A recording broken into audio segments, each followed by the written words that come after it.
আসসালামু আলাইকুম ভিউয়ার্স, সবাইকে অনেক অনেক শুভেচ্ছা এবং স্বাগতম জানিয়ে শুরু করছি আজকের আরেকটি টেকনিক্যাল ভিডিও। তো বর্তমানে আপনারা অনেকে ইমো ব্যবহার করেন, কিন্তু ইমো কল রেকর্ড করার প্রয়োজন হয় অনেকেরই। আপনারা হয়তো অনেকে জানেন না যে ইমো কল রেকর্ড করা যায়। তো সরাসরি ইমো থেকে কল রেকর্ড করার কোনো সিস্টেম নেই, অন্য একটি অ্যাপস ব্যবহার করতে হবে আপনার। তো আমি আপনাদেরকে মাঝে এই টিপসটি শেয়ার করব। তার আগে বললে, আপনি যদি আমার চ্যানেল নতুন দর্শক হয়ে থাকেন, প্লিজ সাবস্ক্রাইব করুন আমার চ্যানেলটির পাশে থাকা বেল আইকনটি চালু করে দিন। তো কথা না বেরিয়ে চলুন আমি আপনাদেরকে দেখাই কিভাবে আপনারা ইমো থেকে অডিও ভিডিও কল রেকর্ড করবেন। তো প্রথমে আপনাদের একটি অ্যাপস প্রয়োজন হবে, সেটি হচ্ছে প্লে স্টোর থেকে আপনারা ডাউনলোড করে নেবেন। যে দেখতে পাচ্ছেন এজেড স্ক্রিন রেকর্ডার, এই অ্যাপসটি আপনারা ডাউনলোড করে নেবেন। আমার ফোনে অলরেডি ডাউনলোড করা আছে, দেখাচ্ছি। অ্যাপসটি ওপেন করবেন। অ্যাপসটি ওপেন করার সময় বিভিন্ন অ্যালাউ চাবে, আপনার অ্যালাউ দিয়ে দিবেন আপনার ফোন থেকে। তারপর আপনি আপনার ইমোতে যাবেন। ইমোতে যাওয়ার পর আপনি যাকে কল দিতে চাচ্ছেন তাকে ফোন দিবেন। তো ফোন দেওয়ার পর এখন রিং হবে। তো আপনারা এই চিহ্নটি দেখতে পাচ্ছেন, এটি হচ্ছে রেকর্ড। এখানে রেকর্ড হবে।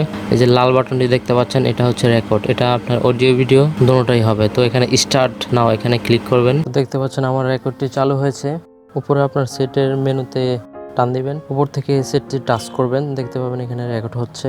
অ্যাপসের মাধ্যমে আরও বিভিন্ন লাইভ দিতে পারবেন, আপনার ফোন রেকর্ড করতে পারবেন। রেকর্ডটি স্টপ করবেন, এখানে ক্লিক করবেন। দেখতে পাচ্ছেন আমি স্টপ করছি, হয়ে যাবে। তো আপনি চাইলে রেকর্ডটি আরও দেখতে পারেন আপনার গ্যালারিতে, অথবা আপনার এজেড স্ক্রিনার রেকর্ডে এখানে ক্লিক করবেন। এখানে যাবেন সেটিংয়ে যাওয়ার ভিডিওতে ক্লিক করার পর এখানে দেখতে পাবেন আপনার রেকর্ডগুলো জমা হয়েছে। তো এইভাবে আপনারা ফলো করে রেকর্ড করতে পারেন অডিও ভিডিও। যে কোনো কল রেকর্ড আপনারা করতে পারবেন, মেসেঞ্জারের কল রেকর্ড আপনারা করতে পারবেন এইভাবে। আশা করি আপনাদের উপকার আসবে ভিডিওটি ভালো লাগলে সবার চ্যানেলটি সাবস্ক্রাইব করবেন, পাশে থাকা বেল আইকনটি চালু করে দিবেন, তাহলে নতুন নতুন ভিডিও আপডেট সাথে সাথে পেয়ে যাবেন। তো আপাতত এই পর্যন্তই থাকছে। ভালো থাকুন, সুস্থ থাকুন, আল্লাহ হাফেজ।